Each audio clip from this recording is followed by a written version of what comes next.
Hello. Happy Wednesday. Oh, there's the puppy. Oh, the puppy with the waggy tail.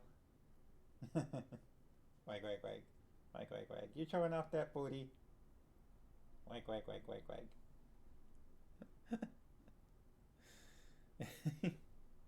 What a good puppy. Oh, good boy. Wag, wag, wag, wag, wag. uh, Happy Wednesday. How are the Sharkies doing?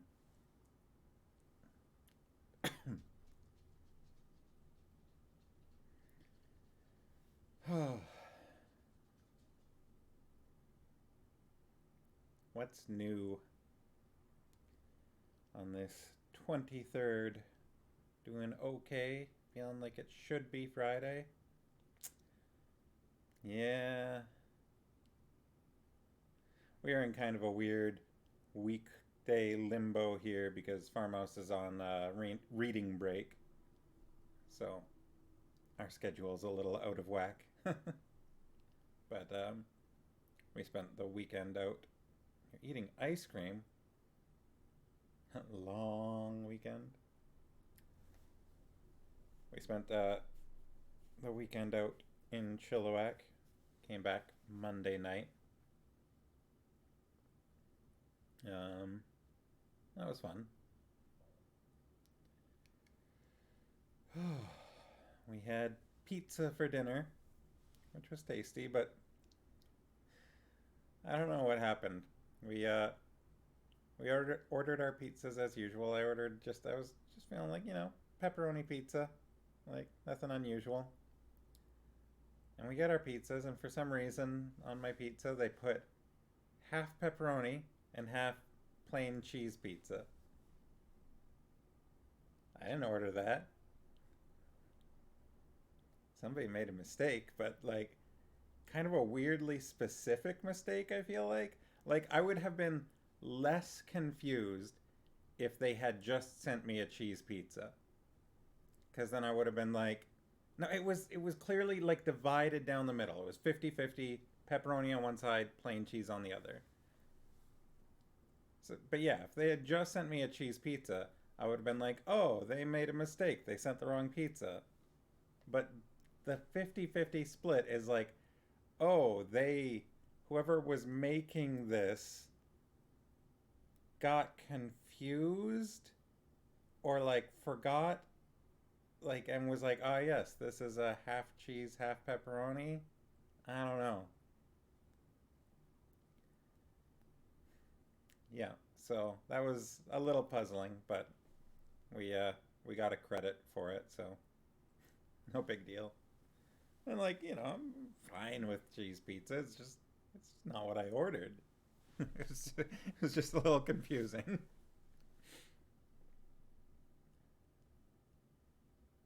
I, opened the box and I was like, something's not right here.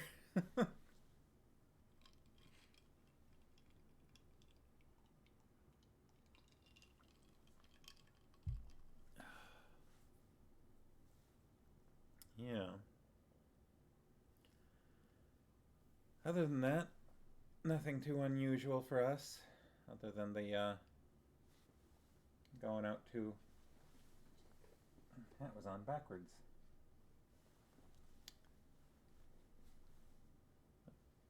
Give it a give it a jaunty tilt. Will it stay? Yeah, stylish, stylish or slovenly. I can't tell. It's one of the two. Are you slightly tilted? Hmm. Where's the camera? Maybe. I don't know. You do like the dino style? Yeah, he's very stylish. So yeah, that's. And Farmhouse was doing some home repairs today, updating the weather stripping on our front door, which you could send him a mustache.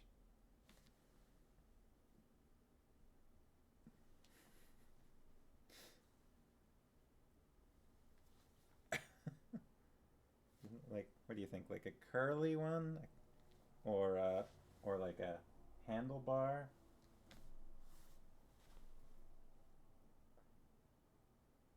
Hmm.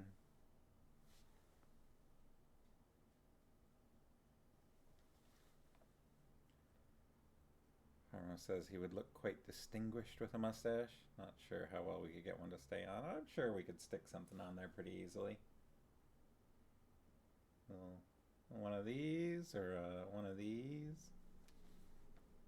You spent the weekend doing minor home repairs too. Get time and energy in a normal week, so long weekend it was. Ah, yeah. Yeah, it's the tricky thing. Finding both the time and the spell slots available. Yeah, there's definitely some things that we could update in our house for like better energy efficiency. Our front door has like had visible light coming through the sides for pretty much as long as we've lived here, and recently we've noticed there's something similar with our back door. Once put an electrical tape mustache on a donkey mascot costume for a class project. For a class project, huh? Did you did you get a good grade for that?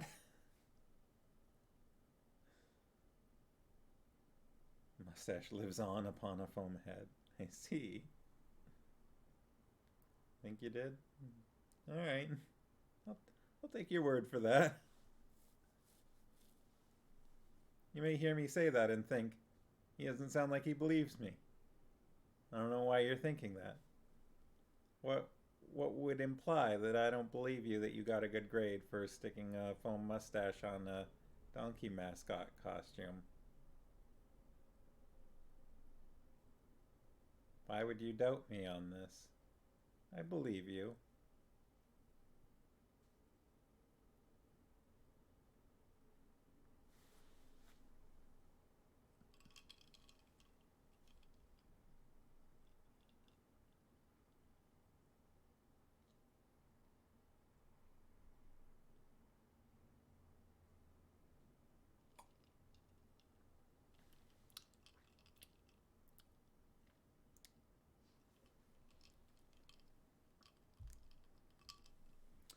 So we've been reading Queen of Sorcery by David Eddings.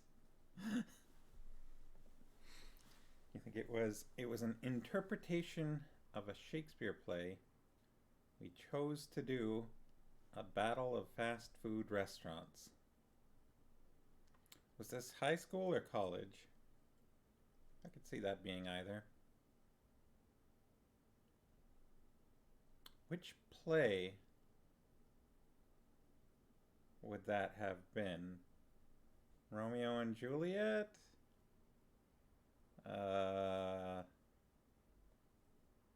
Or I don't think that works for Hamlet exactly.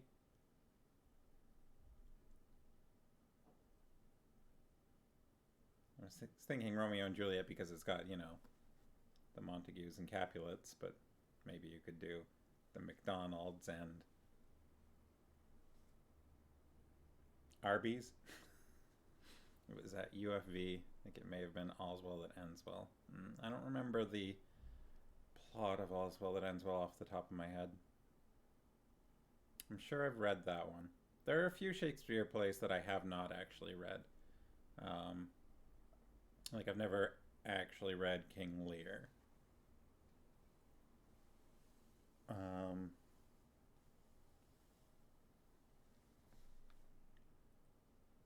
I've been in a few. I've been in Twelfth Night, Hamlet, which is Farmos's favorite, Lear. Is that Leer? I thought it was Lear. I haven't read it, so you haven't read most, but strongly believe it's more important to see them in action. Lear.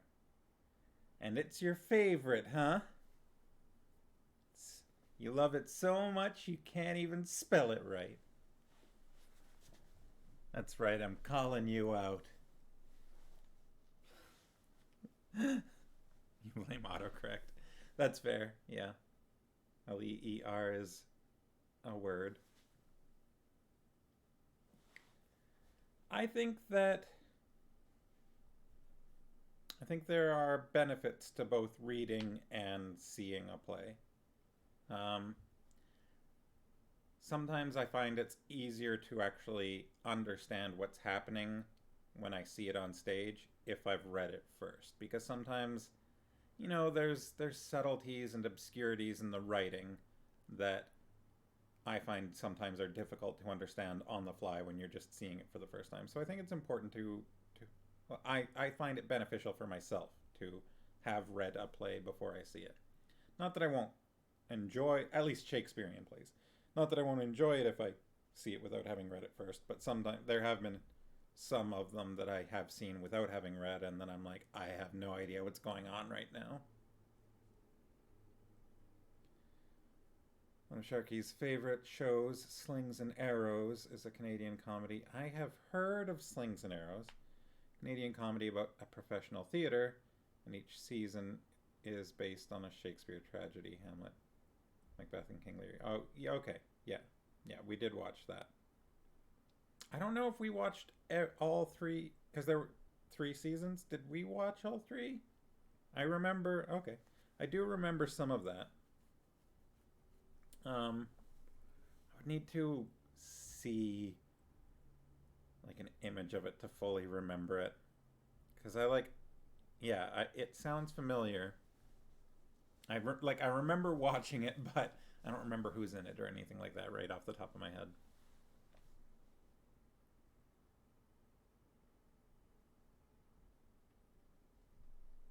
Um, yeah, I've read Macbeth. I have been in Hamlet. I've been in Twelfth Night. We didn't perform Midsummer Night's Dream, did we? I've been in The Tempest.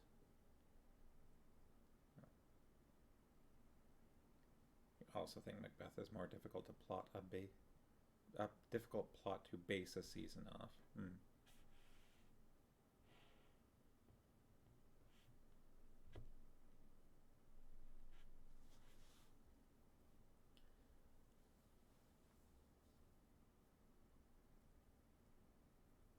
Trying to think if there have been any other Shakespearean plays I've been in.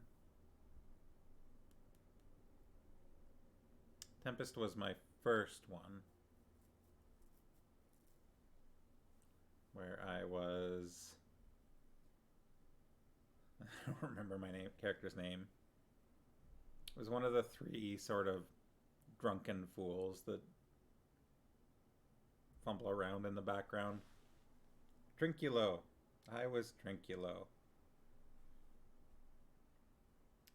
That was a that was a strange production.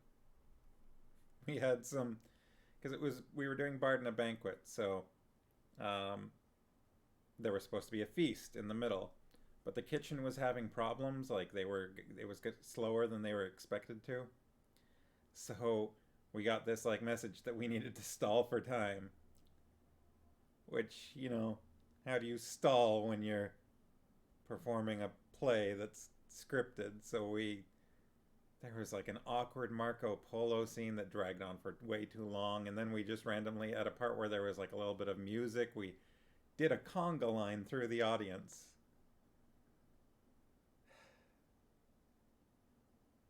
It was funny, and I think the audience had a good time, but uh, so awkward. You don't remember the conga line, or are you responding to Sharky's? Thinks the character arc roller coaster that the character Richard, played by Mark McKinney, is one of the most interesting. I see, responding to Sharky's. Yeah, I definitely don't remember details of that show. I've got like vague impressions of it, but we watched it the one time years ago, and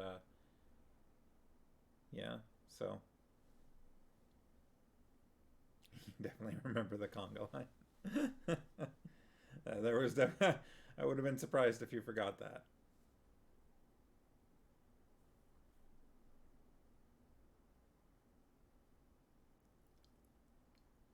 Well, how about this book, huh?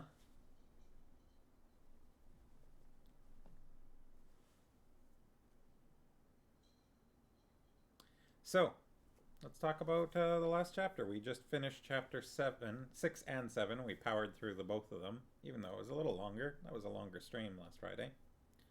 Um, Two pretty big chapters, both of them heavily featuring um, Sir Mandaralin, the Mimbrate Knight, who we met when he came charging in on his warhorse, both of them all armored up, and dispersed the Algroths all by themselves, basically. I mean, Barak and Hettar and Silk, I think, at least Barak and Hettar went and helped, but Mandaralin, I think, pretty much handled it on his own. Uh, but unfortunately, our friend Leldorin got poisoned and had quite the struggle for his life, and was still in rough shape when we left him with some other Mimbrates, whom Sir Mandaralin broke up a war between, and then it turned out that that war was caused by some enchantment by a Grolim, who Dernick thoroughly bludgeoned. And then the Mimbrates carted him off, saying they had ways to deal with sorcerers. And they left Leldorin in their care after Sir Mandaralin was not too kind to him in convincing him to stay behind. But as Mandaralin explained to Garion, he didn't really think that Leldorin would have listened to anything else. He would have either insisted on going with them or something, and probably would have died. So, being a jerk to him and basically telling him to stay put because he was going to hold everyone back was the course of action that they went with. That he went with, but it seems like it was at least maybe partially Aunt Pole's idea.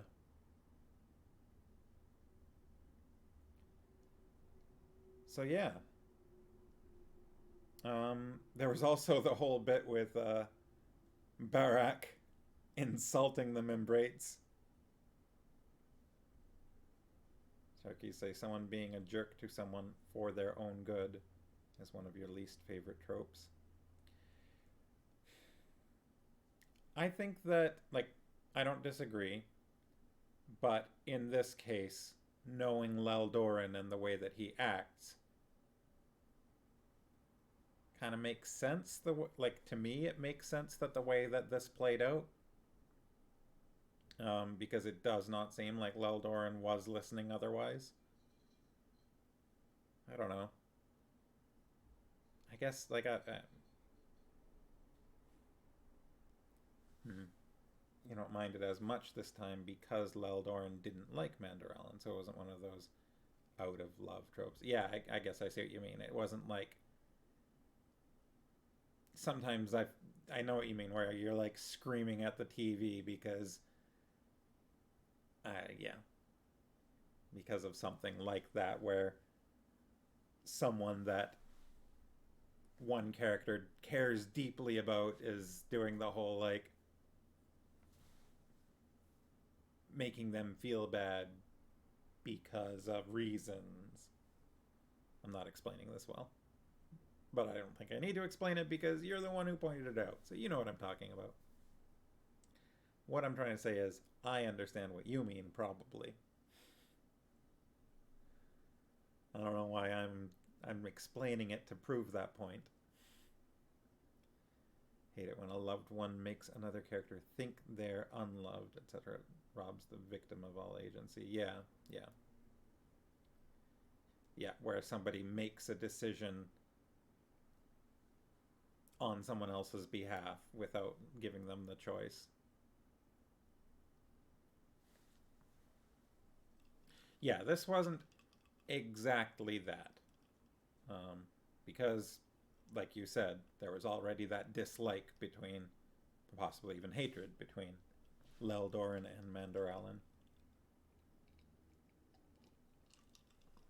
It was interesting how, even though Leldorin hates the Mimbrates, he was still kind of like, everybody knows who Sir Mandoralin is, and nobody, you know, would what did he say? It was like something like nobody would, like everybody knows he's the greatest knight in the land or something like that.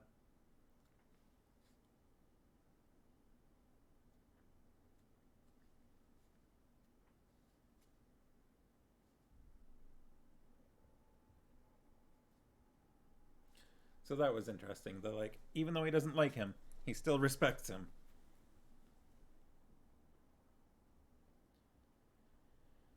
Yeah, and that's I think that's most of the important details. Oh, and Leldorin released Garion from his oath of silence and then tasked him with going straight to the king with the information about Nachak, who we found out is also like the Murgo ambassador from the king of the Murgos.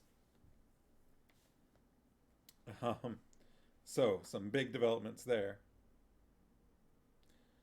King of the Murgos is actually the name of the second book of the Malorian, which is the series that follows the Belgariad. It goes Guardians of the West and then King of the Murgos.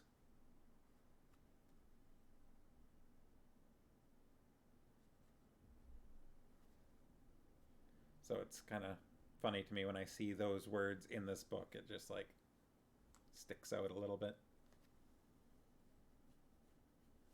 But yeah, why don't I get into chapter 8? Starts on page 90. For me, it's partway down page 90, and goes to the beginning of page 103. So about 13-ish pages, but there's some partial pages there, so roughly 12 or 13 pages. All right, everybody ready? 3, 2, 1, let's jam. Chapter 8. The Arendish plain was a vast, rolling grassland, only sparsely settled. The wind, sweeping across the dried grass, was raw and chill, and dirty-looking clouds scudded overhead as they rode. Scudded. I don't know if I've ever seen the word scudded used for anything other than clouds. Does anything else scud? Maybe boats on water? A boat might scud. Boats and clouds.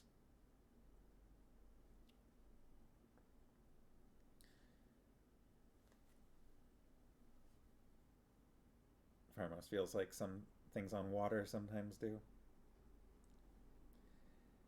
The necessity for leaving the injured Leldorin behind had put them all into a melancholy mood, and for the most part they travelled in silence for the next several days.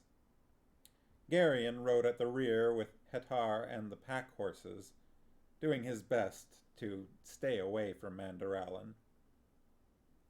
Hettar was a silent man who seemed undisturbed by hours of riding without conversation. But after 2 days of this, Garion made a deliberate effort to draw the hawk-faced Algar out. "Why is it that you hate Murgos so much, Hettar?" he asked, for want of something better to say. Oh, going straight for the serious talk, Garion. "All Alorns hate Murgos," Hettar answered quietly. "Yes," Garion admitted, "but it seems to be something personal with you. Why is that?" Hettar shifted in his saddle, his leather clothing creaking. They killed my parents, he replied. Garion felt a sudden shock as the Algar's words struck a responsive note. How did it happen? He asked, before realizing that Hettar might prefer not to talk about it. I was 7, Hettar told him in an unemotional voice. We were going to visit my mother's family. She was from a different clan. We had to pass near the eastern escarpment, and a Murgo raiding party caught us. My mother's horse stumbled, and she was thrown. The Murgos were on us before my father and I could get her back on her horse. They took a long time to kill my parents. I remember that my mother screamed once, near the end. The Algar's face was as bleak as rock, and his flat, quiet voice made his story seem that much more dreadful. After my parents were dead, the Murgos tied a rope around my feet and dragged me behind one of their horses. He continued. When the rope finally broke, they thought I was dead, and they all rode off. They were laughing about it, as I recall. Chohag found me a couple of days later. As clearly as if he had been there, Garion had a momentary picture of a child, dreadfully injured and alone, wandering in the emptiness of eastern Algaria, with only grief and a terrible hatred keeping him alive.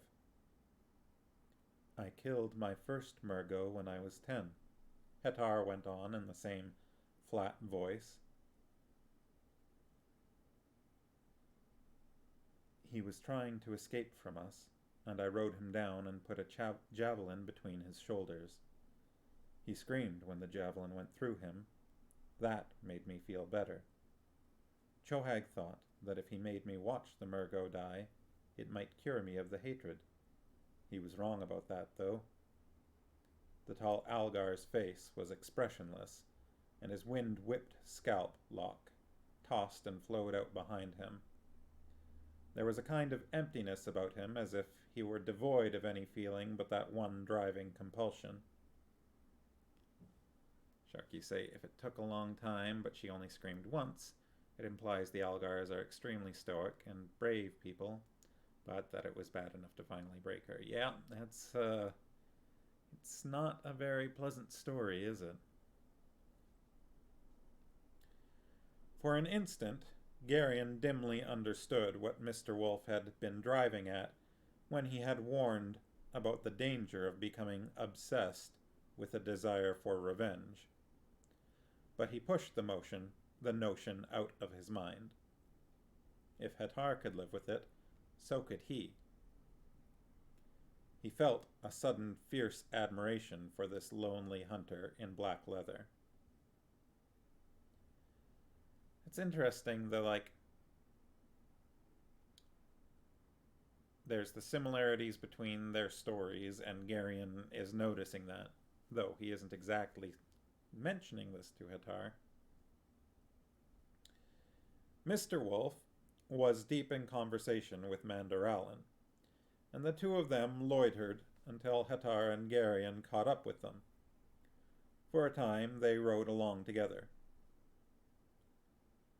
"It is our nature," the knight in his gleaming armor was saying in a melancholy voice.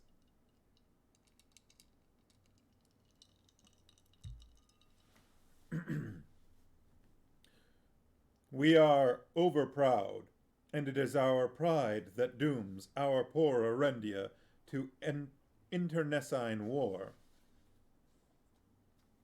Not sure if I'm getting his voice exactly right. "That can be cured," Mr. Wolf said. "How?" Mandaralin asked. "It is in our blood. I myself am the most peaceful of men, but even I am subject to our national disease. Moreover, our divisions are too great, too buried in our history and our souls to be purged away. The peace will not last, my friend. Even now, Asturian arrows sing in the forests, seeking Mimbrate targets, and Mimbre in reprisal burns Asturian houses and butchers hostages. War is inevitable, I fear. Sharky say, Garion is starting to learn something. Then, nah, 'tis better to brood.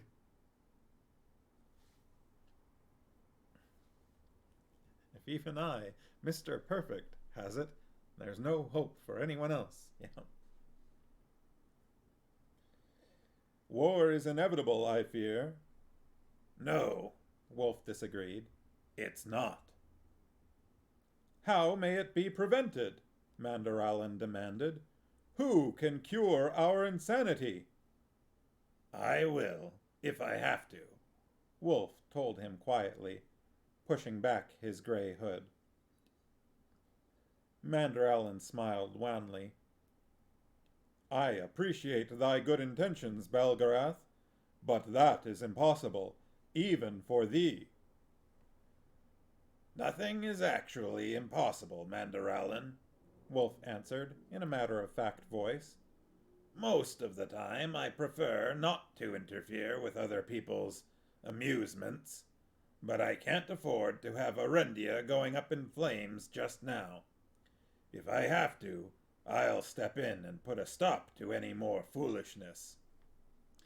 I like that Belgarath is just like, I don't have time for these countries to go about their wars and things, so I'm just gonna stop that war myself.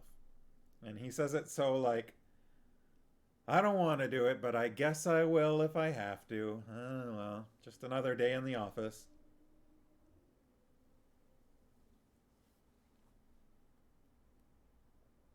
Hast thou in truth such power?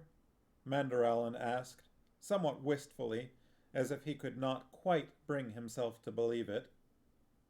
Yes, Wolf replied prosaically, scratching at his short white beard. As a matter of fact, I do.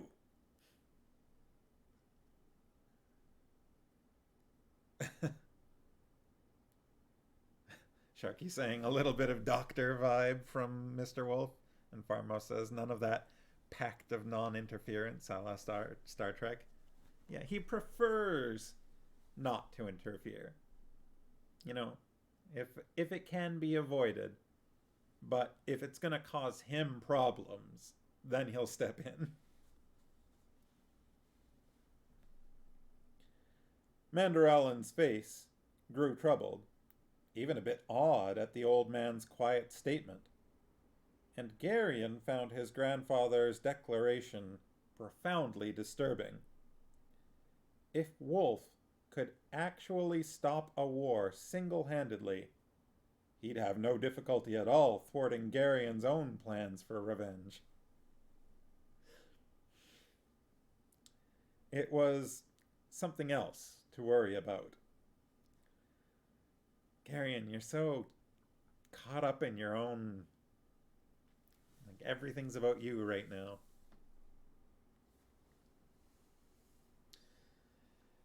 Then Silk rode back toward them. The great fair's just ahead, the rat-faced man announced. Do we want to stop, or should we go around it? We might as well stop, Wolf decided. It's almost evening, and we need some supplies.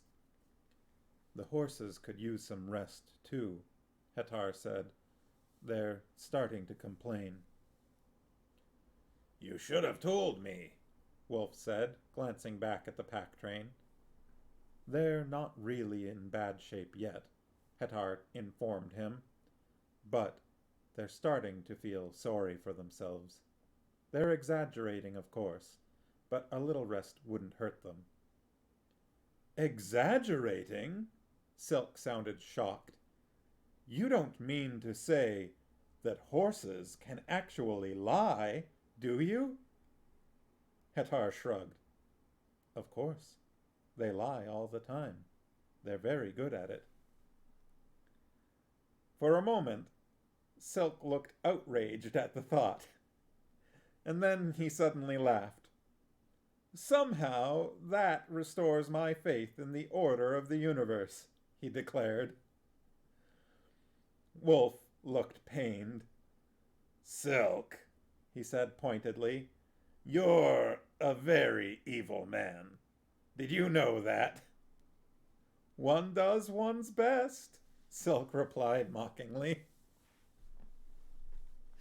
Sharky, say this shakes my confidence in Mr. Ed. Oh man, I don't mean to upset you about Mr. Ed, but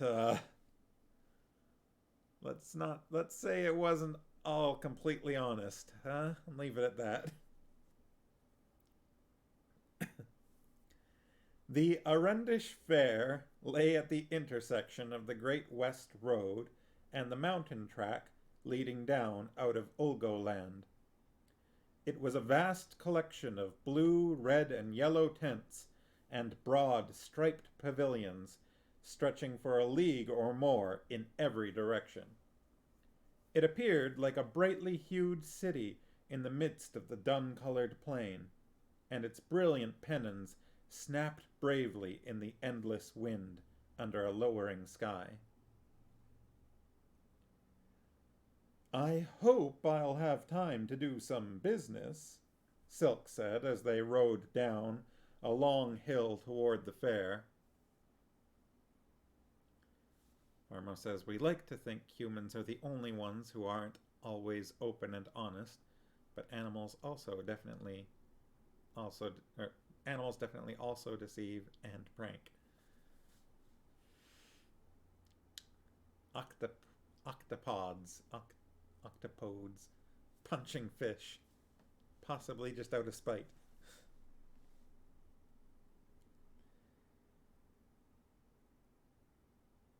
The little man's sharp nose was twitching. I'm starting to get out of practice. A half-dozen mud-smeared beggars crouched miserably beside the road, their hands outstretched.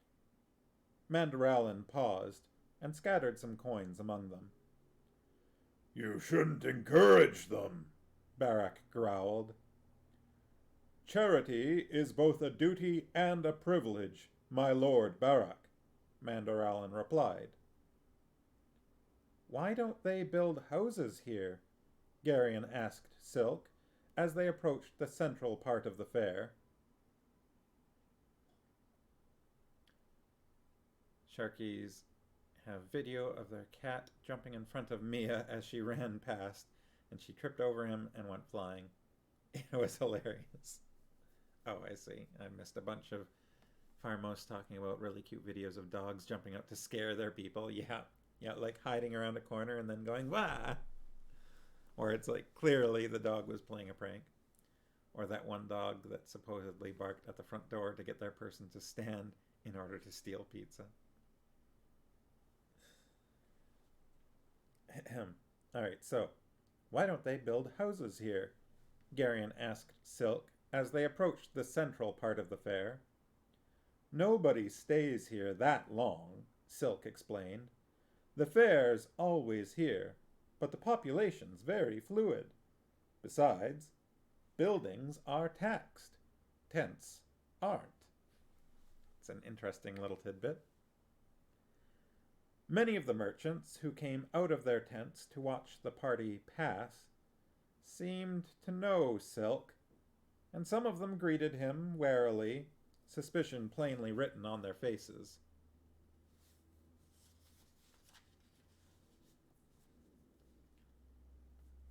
I see that your reputation's preceded you, Silk, Barak observed dryly. Silk shrugged. The price of fame? Isn't there some danger that somebody'll recognize you as that other merchant? Dernick asked. The one the Murgos are looking for. You mean Ambar? It's not very likely. Ambar doesn't come to Arendia very often, and he and Radek don't look a bit alike. But they're the same man, Dernick objected. They're both you. Ah, Silk said, raising one finger. You and I both know that, but they don't. To you, I always look like myself, but to others I look quite different. Dernick looked profoundly skeptical. Radek, old friend, a bald Drasnian merchant called from a nearby tent. Delvor, Silk replied delightedly. I haven't seen you in years. You look prosperous, the bald man observed. Getting by, Silk responded modestly. What are you dealing in now? I've got a few Malorian carpets, Delvor told him. Some of the local nobles are interested, but they don't like the price. His hands, however, were already speaking of other matters. Your uncle sent out word that we were to help you if necessary. Do you need anything? What are you carrying in your packs? He asked aloud. Sendarian woolens, Silk answered, and a few other odds and ends. Have you seen any Murgos here at the fair? One, but he left for Vomimbre a week ago. There are some Nadraks on the far side of the fair, though. They're a long way from home, Silk gestured. Are they really in business? It's hard to say, Delvor answered. Can you put us up for a day or so? I'm sure we can work something out, Delvor replied with a sly twinkle in his eye. Almost all of that was in the secret language. I hope my inflection is getting that across. Silk's fingers betrayed his shock at the suggestion. Business is business, after all, Delvor gestured. You must come inside, he said aloud. Take a cup of wine, have some supper. We have years of catching up to do. We'd be delighted, Silk returned, somewhat sourly. Could it be that you've met your match, Prince Keldar? Aunt Pole inquired softly, with a faint smile, as the little man helped her down from her horse in front of Delvor's brightly striped pavilion. Delvor? Hardly. He's been trying to get even with me for years, ever since a ploy of mine in Yar Gorak cost him a fortune.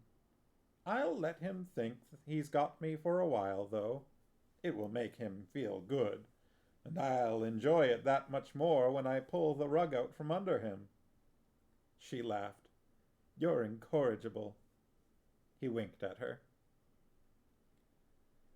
The interior of Delvor's main pavilion was ruddy in the light of several glowing braziers that put out a welcome warmth.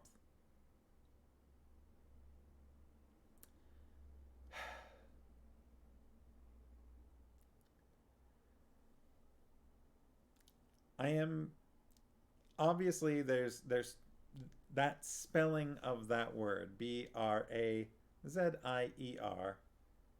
There's two different meanings, and I don't know if they're pronounced differently, and I always forget. So, hopefully I didn't screw that up. Whatever they are, they're glowing.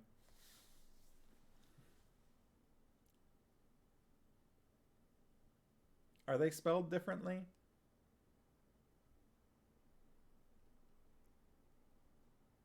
Oh, I see. Double S's versus Z.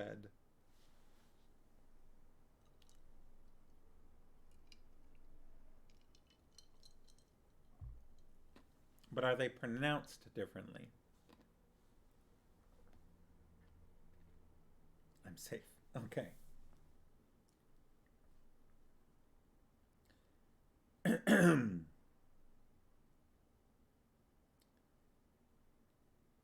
So, that put out a welcome warmth. The floor was covered with a deep blue carpet, and large red cushions were scattered here and there to sit upon. Once they were inside, Silk quickly made the introductions.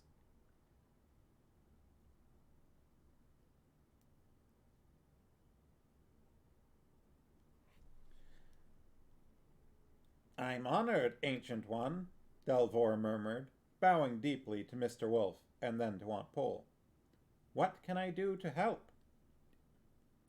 Right now, we need information more than anything, Wolf replied, pulling off his heavy cloak. We ran into a Grolim stirring up trouble a few days north of here. Can you nose about and find out what's happening between here and Vomimbre? I'd like to avoid any more neighborhood squabbles, if possible. I'll make inquiries, Delvor promised.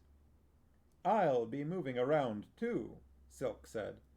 Between us, Delvor and I should be able to sift out most of the loose information in the fair. Wolf looked at him inquiringly.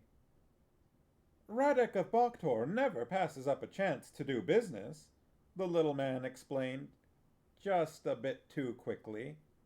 It would look very strange if he stayed in Delvor's tent. I see, Wolf said. We wouldn't want anything to spoil our disguise, would we? Silk asked innocently. His long nose, however, was twitching even more violently. Wolf surrendered. All right, but don't get exotic. I don't want a crowd of outraged customers outside the tent in the morning howling for your head. Delvor's porters took the packs from the spare horses, and one of them showed Hettar the way to the horse pens on the outskirts of the fair. Silk began rummaging through the packs.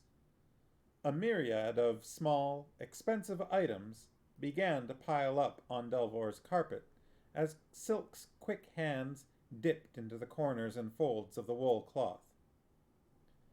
I wondered why you needed so much money in Kamar, Wolf commented dryly. Sharky say Silk has got some Pinocchio vibes. Now here's the thing. Silk is obviously very good at what he does. So the nose twitching thing when he's getting excited about doing business, do you think he's aware of that and lets it happen? Like, he seems like the type of person to, like he's letting Delvor think that he's got the upper hand just to make him feel better. Or like he did with the Earl of Selene, letting him think that that he didn't know that Garion and that that he was talking to Garion and coaching him through the conversation. Like Silk seems like the type to do something that makes himself look bad in order to put the other person off guard. I wonder whether the nose twitching is one of those things. Chucky say he's got panache. Farmo says, I think he could probably hide it if he wanted to. It could also partially be because he's in the company of friends. Yeah, maybe. Whether or not it's conscious. I think if he was really serious about hiding, having the poker face, I'm pretty sure that would turn off.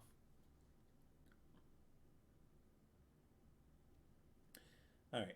I wondered why you needed so much money in Kamar, Wolf commented dryly. Just part of the disguise, Silk replied. Radek always has a few curios with him for trade along the way. That's a very convenient explanation, Barak observed. But I wouldn't run it into the ground if I were you. If I can't double our old friend's money in the next hour, I'll retire permanently, Silk promised. Oh, I almost forgot. I'll need Garion to act as a porter for me. Radek always has at least one porter.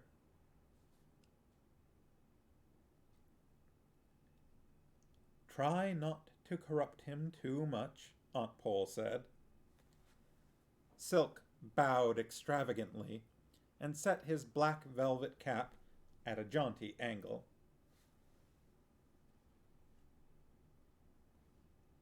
Although it is a flat cap, I think.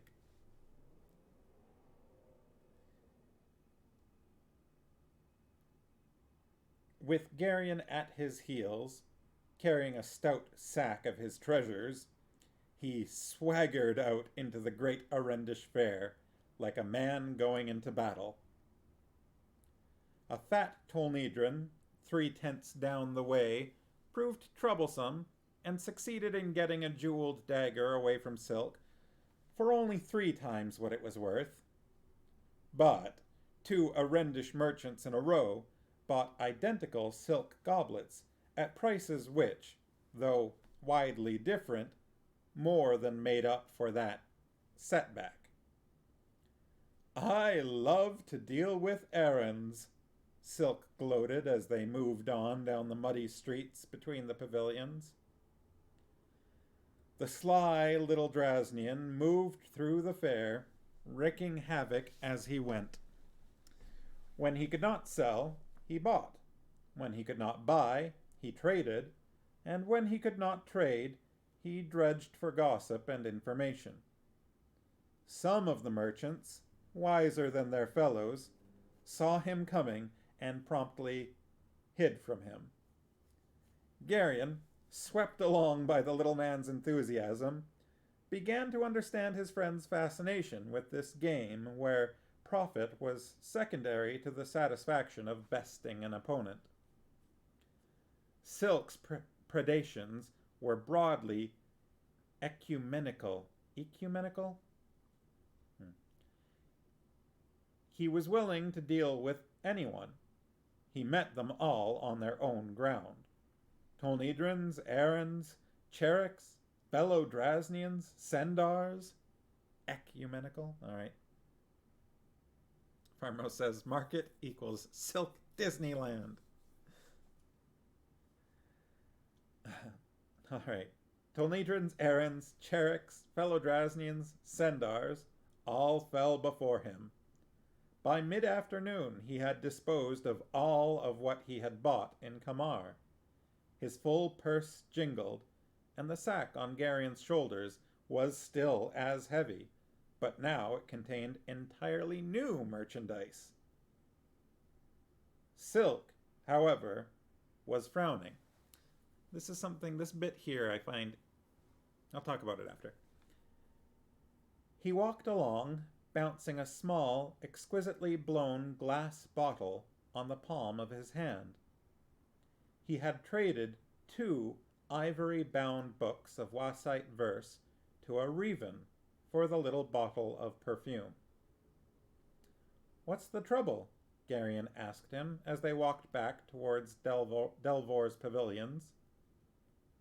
"I'm not sure who won," Silk told him shortly. "What?" "I don't have any idea what this is worth."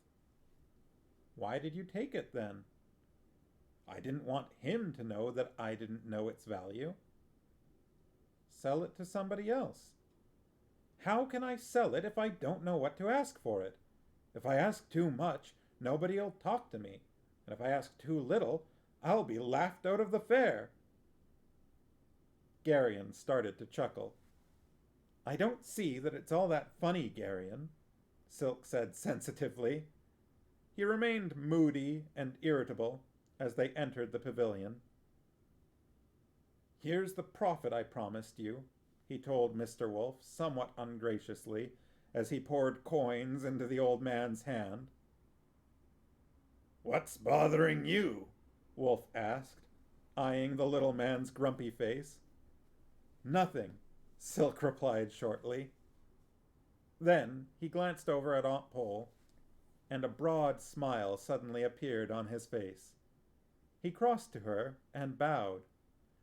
"My dear Lady Polgara, please accept this trifling memento of my regard for you."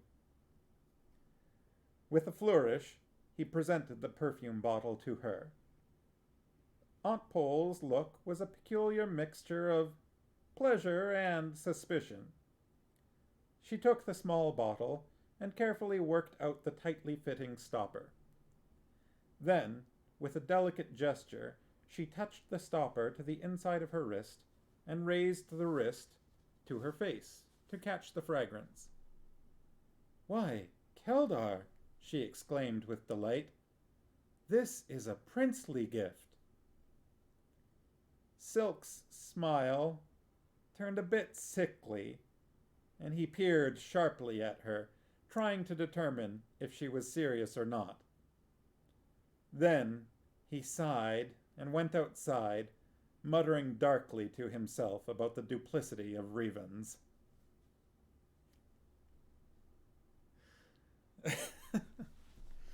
Okay, so first of all, I love this whole part of this book, the perfume bottle saga that we just went through. I find it very entertaining. It's the first time I think we've seen Silk really thwarted, not fully in control of a situation. Second, this is part of a trend I think you'll kind of notice with Rivans. They're very mysterious, I think.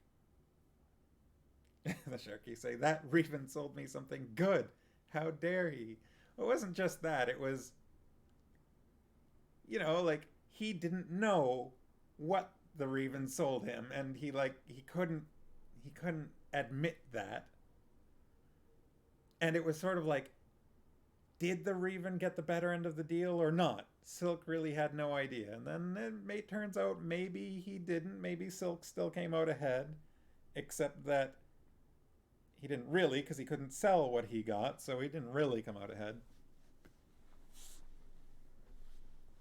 But yeah, I feel like there is this sort of trend that we'll find with Rivans where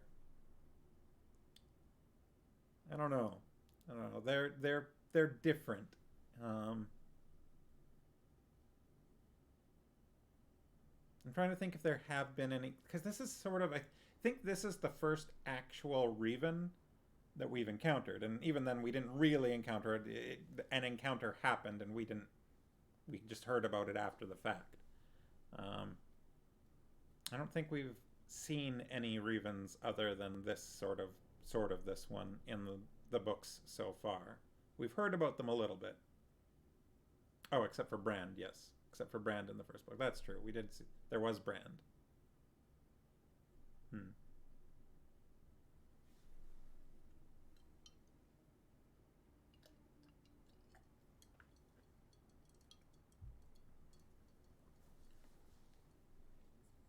But yeah, I love that whole little story there. It's so like, that was in court, so not really, or even in nature. Something I enjoy in these books are the little like side story things that are not, integral to the core plot. That's something that I like about TV shows, series versus movies, like versus films, is you get time for the little daily life kind of interactions and things. And I think that's a benefit of the 5-book series sort of format here, is that, you get these little side bits that, like we didn't have to have this story about the perfume like bottle and Silk's trading spree, but it helps us, I think, learn more about the characters and, just what they're actually like when they're not in a life or death situation. I don't know, I enjoy that.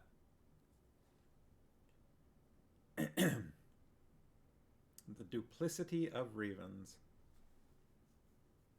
which I think is just Silk being bitter.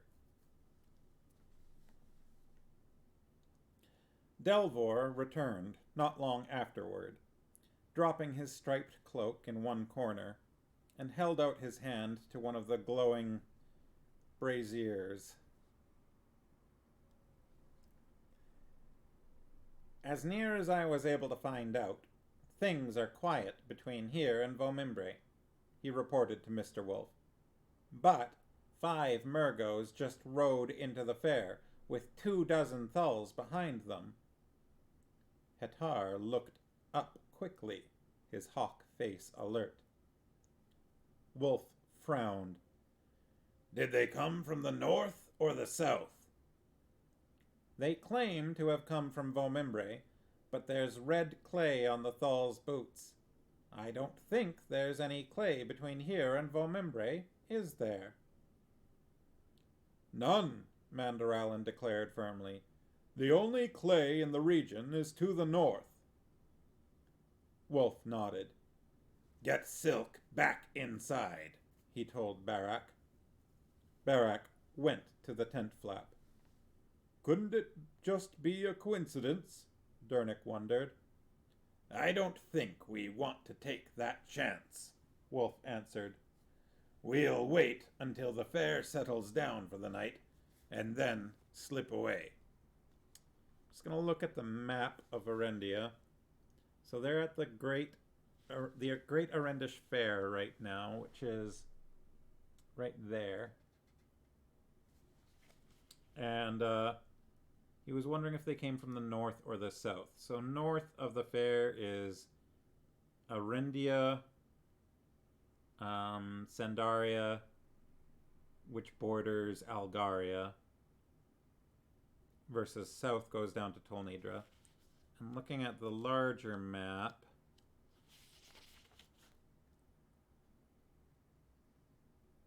I think if you wanted to get to the Kingdoms of the West, to the Kingdoms of the Murgos, you would need to go north through Sendaria and then east. Or sorry, if you want to get to the Kingdoms of the East, rather, the Kingdoms of the Angarax, you would need to go north and then east, because you couldn't just cut straight east through Ulgoland. That's where all the mountains are. So that's maybe why he's so alarmed here, because they're pretending to have come from the south, but they're actually coming from the north. That might be the implication here.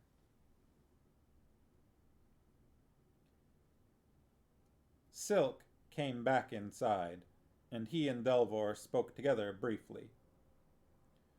It won't take the Murgos long to find out we've been here, Barak rumbled, tugging thoughtfully at his red beard.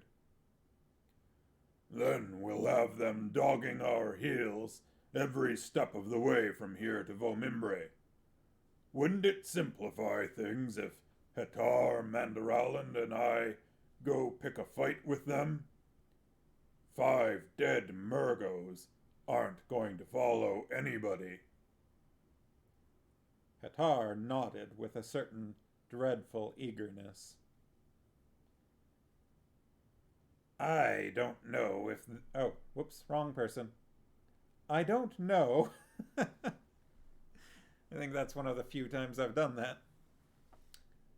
I don't know if that would set too well with the Tolnidran legionnaires who police the fair, Silk drawled. Policemen seem to worry about unexplained bodies. It upsets their sense of neatness. Barak shrugged. It was a thought. I think I've got an idea, Delvor said, pulling on his cloak again. They set up their tents near the pavilions of the Nadrax. I'll go do some business with them. He started toward the tent flap, then paused. I don't know if it means anything, he told them, but I found out that the leader is a Murgo named Asherak. Garion felt a sudden chill at the mention of the name. Policemen seem to worry about unexplained bodies. Great line, says the Sharkies.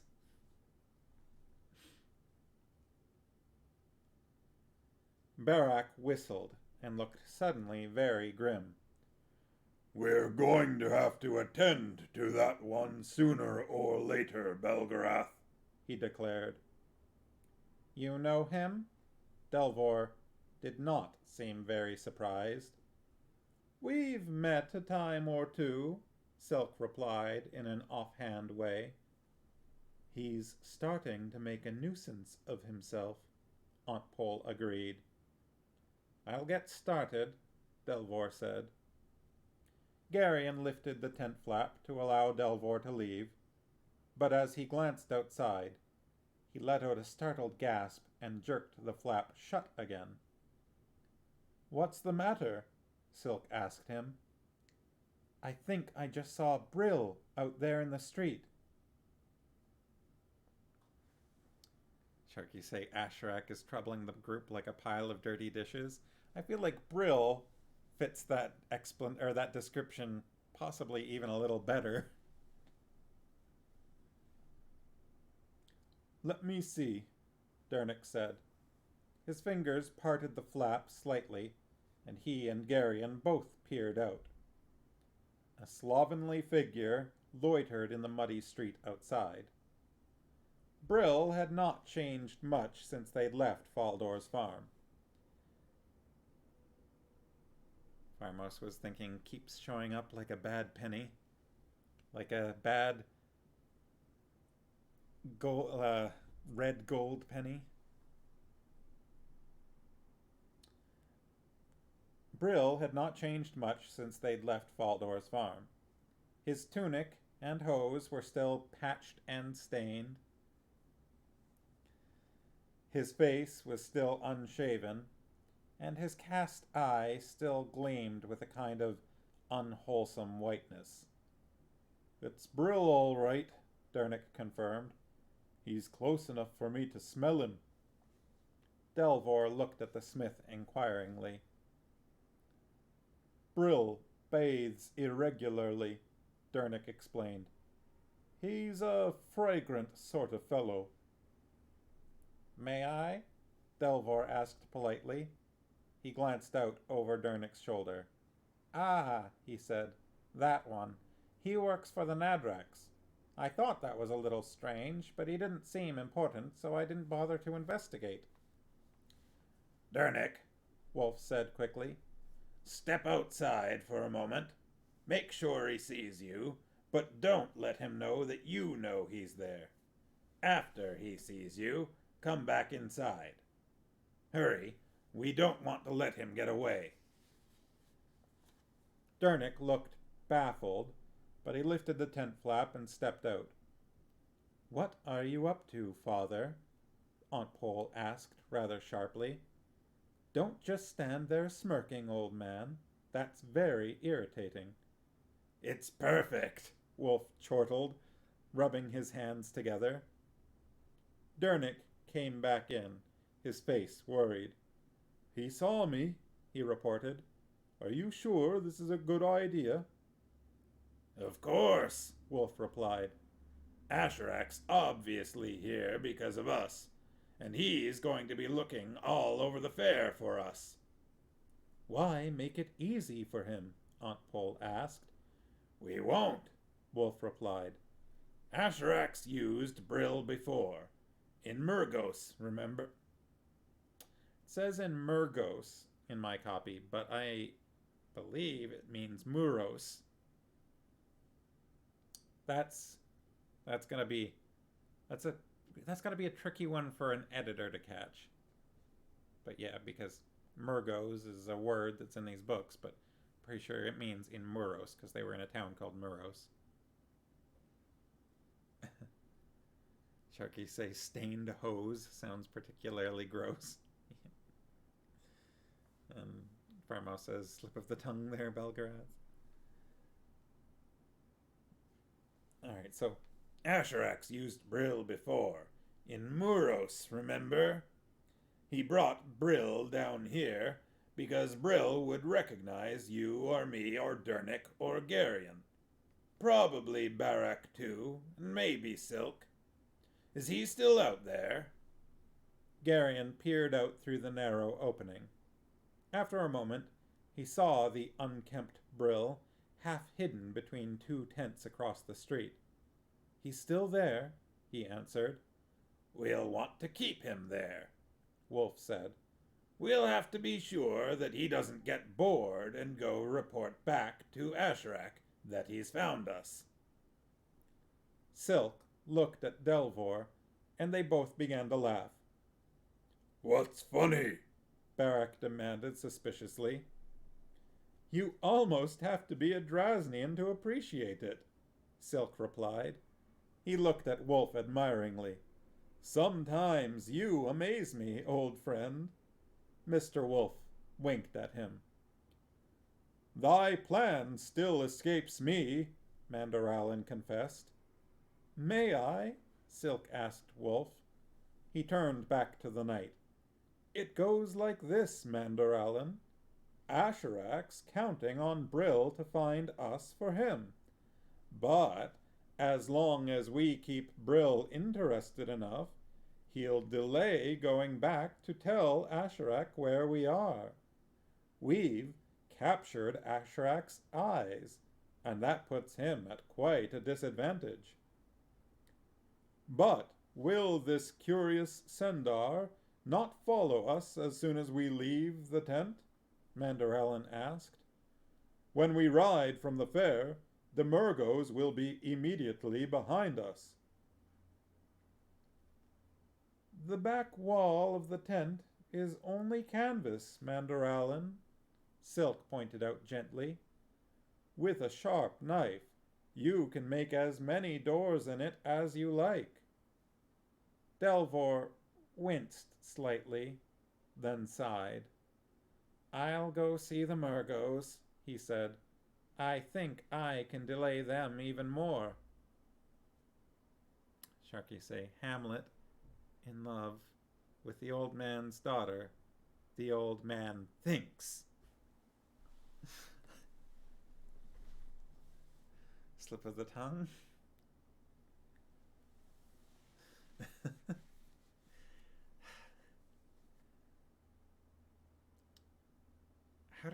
What was the original line?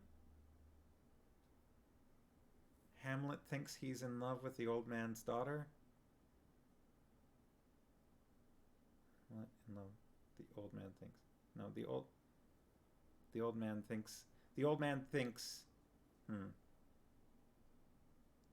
old man thinks Hamlet's in love with his daughter? Yeah, that's more likely. The old man thinks Hamlet's in love with his daughter.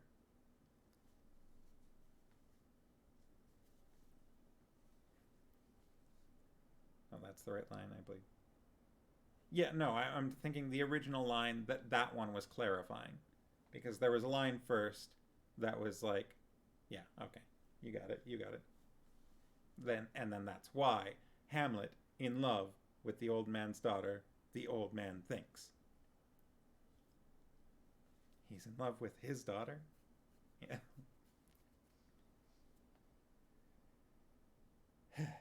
All right.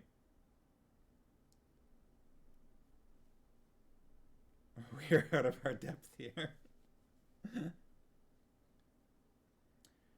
"Dernick and I'll go out with you," Silk told his bald friend. "You go one way, and we'll go another. Brill will follow us, and we can lead him back here." Delvor nodded, and the three of them went out. "Isn't all this unnecessarily complicated?" Barak asked sourly. "Brill doesn't know Hettar. Why not just have Hettar slip out the back, circle around behind him, and stick a knife between his ribs? Then we could stuff him in a sack and drop him in a ditch somewhere after we leave the fair." Wolf shook his head. "Asherak would miss him," he replied. "I want him to tell the Murgos that we're in this tent. With any luck, they'll sit outside for a day or so before they realize that we're gone."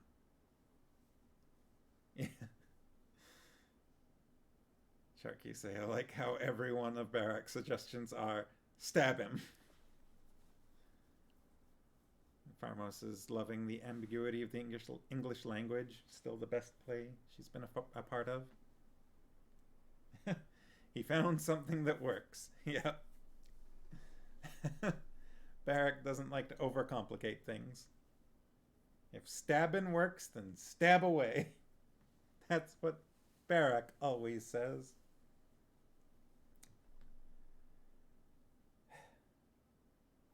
For the next several hours, various members of the party went out into the street in front of the tent on short and wholly imaginary errands to hold the attention of the lurking Brill. When Garion stepped out into the gathering darkness, he put on a show of unconcern, although his skin prickled as he felt Brill's eyes on him. He went into Delvor's supply tent and waited for several minutes. The noise from a tavern pavilion several rows of tents over seemed very loud in the growing stillness of the fair, as Garion waited nervously in the dark supply tent. Finally, he drew a deep breath and went out again, one arm tucked up as if he were carrying something. "I found it, Dernick," he announced as he re-entered the main pavilion. "There's no need to improvise, dear," Aunt Pole remarked. "I just wanted to sound natural," he replied innocently. Can we all just take a moment here and admire the fact that Garion did not just get kidnapped? He went out on his own while being watched by an enemy, went into a dark supply tent, and waited there for several minutes, and he did not get kidnapped. I think that calls for a small applause. Good job, Garion, you're growing. Pharma says, yay, growth.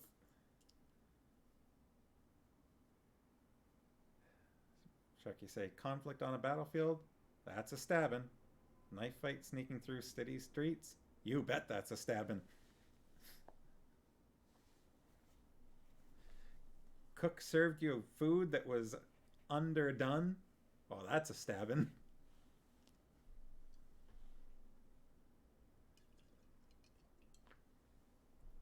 Cut yourself shaving? That's, well, it's not exactly a stabbing, but it's similar. Everything looks like a nail.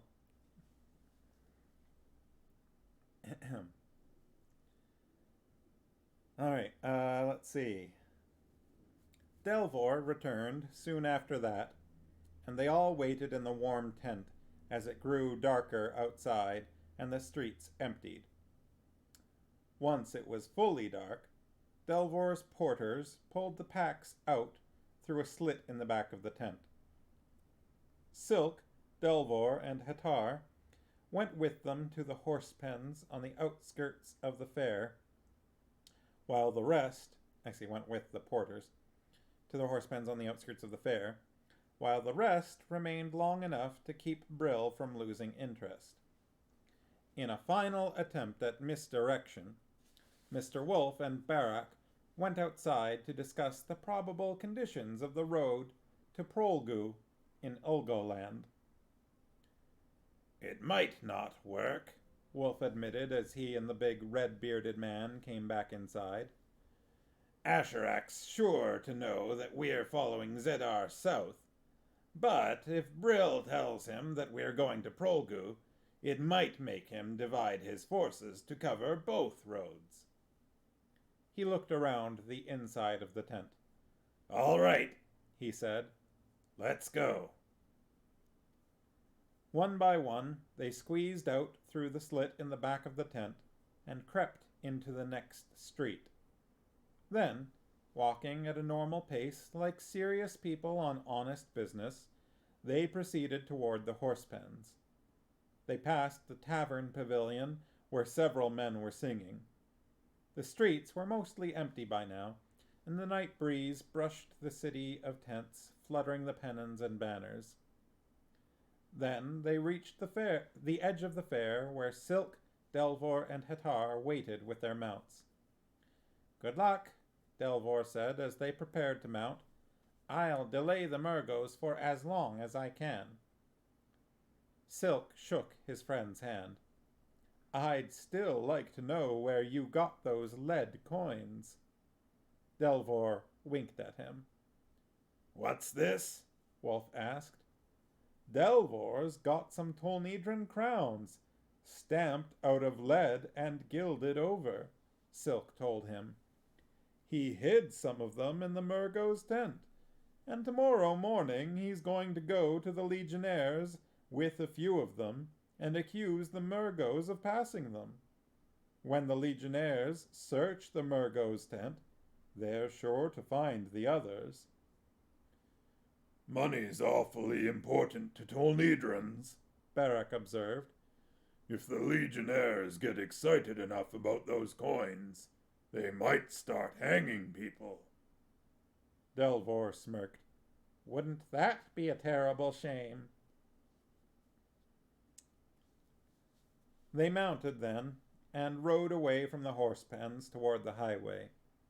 It was a cloudy night, and once they were out in the open, the breeze was noticeably brisk.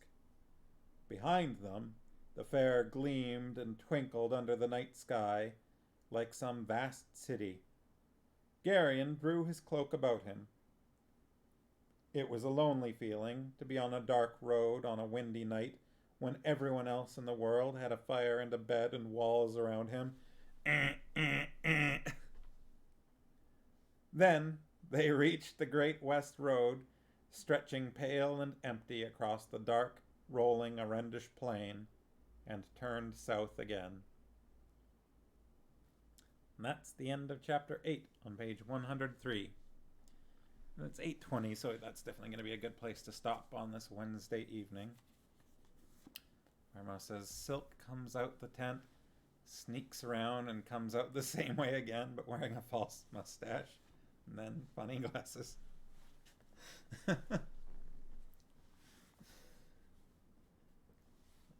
Some party. Sharky say, come on, Garion, you admire Dark and Lonely. He admires someone else when they're dark and lonely. When he's dark and lonely, then he feels morose about it. Like his soul. Oh boy. So I think that was a fun chapter.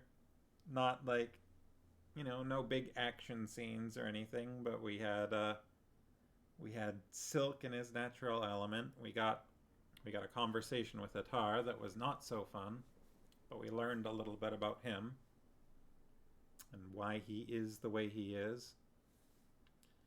Shaggy say Garion's trying his hardest to be a Byronic hero, but still only succeeds in being a 15-year-old. Farmo says he needs to go write in his life journal. Oh boy. I mean, cut him a little slack. It does kind of suck to be out in the cold and dark at, especially when it's windy.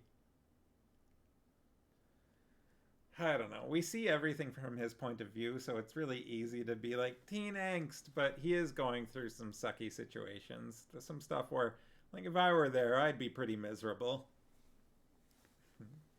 No, it's funny.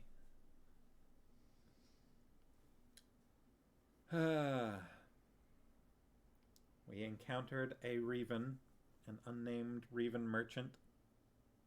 No longer being a teenager means you can only see it as silly. I think, yeah. It is also interesting that this was just a Rivan merchant at the fair.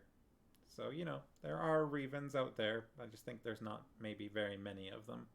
We've run into a lot more Cherriks and Drasnians and Tolnedrans and Erens and Sendars. Lots of all of those, but only 2 Rivans so far. And one of them was basically the head of the kingdom.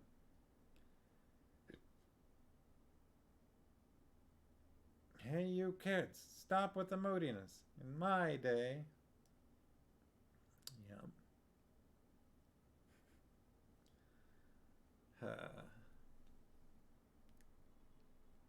And we got a little bit of Mr. Wolf's mischievous nature, his plotting, and also some bold statements of his own power from Mr. Wolf.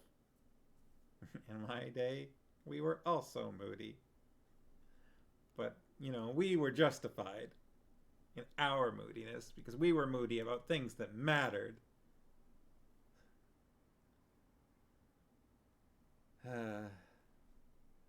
These days, kids are just moody because the world's ending. Too real. I'm sorry.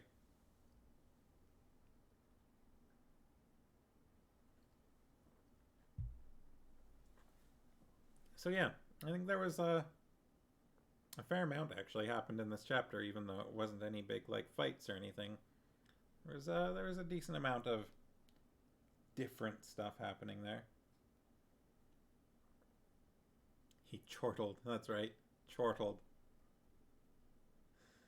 You gotta be real pleased with yourself to chortle.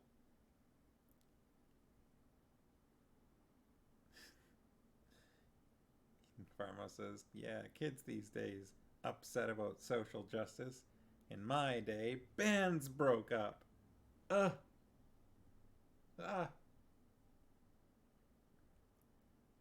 still a little moody about Daft Punk breaking up, and that was like a year or two ago.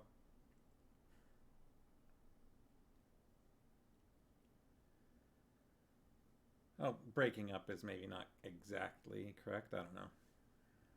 But ceasing to be. I think less than a year? I'm not sure. Not sure about that. Well, that was some good booking, don't you think? We booked some good book there. Yeah, books. I feel like I didn't quite have Mandarallen's voice the way I wanted it this time around. I liked it better on Friday. Sharky say, I thought, why not pass on the helmets? Like the Dread Pirate Roberts. Oh, I see, in reference to Daft Punk. Yeah. I could see that. Nobody would know, but I don't know. Is that necessary as well? I don't know. It's weird. It's a weird thing. Anyways, it's 8:30. Probably not a great idea though to an artist. Yeah. So, I hope everybody has a lovely evening and sleeps well tonight and has a great day tomorrow. I'm gonna try to go to Kung Fu tomorrow. And I'll be back here on Friday. Same sleep time, same sleep channel. And we'll get on with chapter 9 on page 103. We have broken the 100 mark in this book, which puts us about a third of the way through. Just about a third of the way.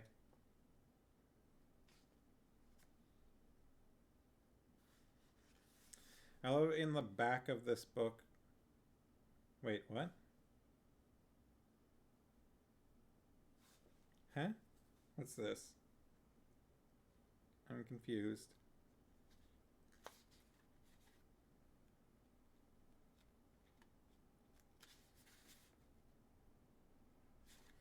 Somebody made a mistake. In the back of this book, there's this coupon, because this book is apparently old enough for the Belgariad series. It says, available at your bookstore, or use this coupon. And then it's got, please send me the Ballantine or Del Rey books I have checked above. I am closing X amount of dollars. Add $2 to cover postage and handling for the first book, and 50 cents each for each additional book. Send check or money order. No cash or CODs, please. And the prices are, $6 per book, except for, it says, it's got, you check off which books you want. There's Pawn of Prophecy, number 1. Queen of Sorcery, number 2. Magician's Gambit, number 3, Castle of Wizardry, number 4, Enchanter's Endgame, number 5, High Hunt, number 6. That's not right. High Hunt is a book by David Eddings, but it is not part of the Belgariad. Yours does not have a coupon, so you must have ever so slightly different of a print run. Yeah, this indicates to me that this series is, that this printing's pretty old, because I don't think they do these anymore. I think this says 91. I think the coupon in the bottom says 4/91, so I suspect that's the year. And there's a quote at the top. Exactly the kind of fantasy I like. Piers Anthony. Because of course there's a quote from Piers Anthony. I do not have a lot of respect for Piers Anthony these days. You know, it's the same edition because you have some of the same errors, but no coupon. I remember a joke once about, like, every fantasy novel's got to have, you know, like, I forget, something like a picture on the cover and a quote from Piers Anthony, or something like that. And also I'm noticing now on the back, Eddings' Belgariad is exactly the kind of fantasy I like. It has magic, adventure, humor, mystery, and a certain delightful human insight. Piers Anthony. Sharky say, sometimes I'm tempted to send away for things like that in old books, just on the off chance one of the offers still exists. Yeah. I'm just picturing, like, there's this little old man sitting beside a counter, you know, he's, like, reading a book or something, and then one day a postman comes in and hands him your order, and he's like, oh, finally! He teeters off to fill it and send it back out.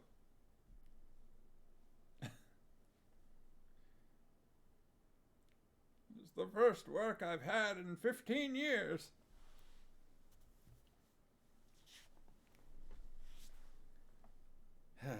All right.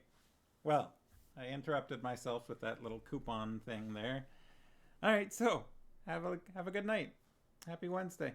I'll see you here on Friday. Bye-bye.